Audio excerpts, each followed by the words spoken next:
আর মন চাইলে আমি প্যাসেঞ্জার তুলবো না, আমি পায়ের উপর পা তুলে বসে থাকবো রাজার মতো ভাব ধরে। এই নামেন মামা নামেন, আমি যাবো না, নামেন। নামাই দিচ্ছি। আপনি কি চাকরি থেকে চাইলেই চলে আসতে পারবেন? পারবেন না। সো রিক্সা চালান। ইয়াং জেনারেশন রিক্সাওয়ালা। ভাড়া কিন্তু 50 টাকা কমে হবে না। আরে ঠিক আছে যাও। 50 টাকা কিন্তু স্যার। ঠিক আছে আমি কিন্তু কম দেওয়া যাবে না। ঠিক আছে ঠিক আছে।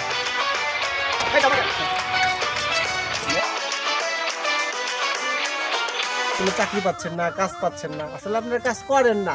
এই দেখেন আমি দিব্যি রিক্সা চালাইতেছি। কোনো কাজকে ছোট করা যাবে না, কোনো কাজকে অবহেলা করা যাবে না। কাজ না পেলে রিক্সা চালান। স্যার ভাড়াটা দেন স্যার।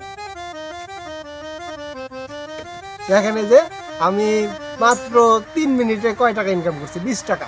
ঠিক আছে, তাহলে সারাদিন রিক্সা চালাইলে কমপক্ষে 2000 টাকা ইনকাম করতে পারবো।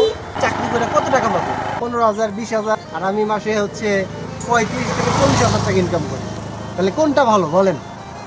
এটা আমার স্বাধীন ব্যবসা, আমার স্বাধীন পেশা। রিক্সা চালাইলে ভালো।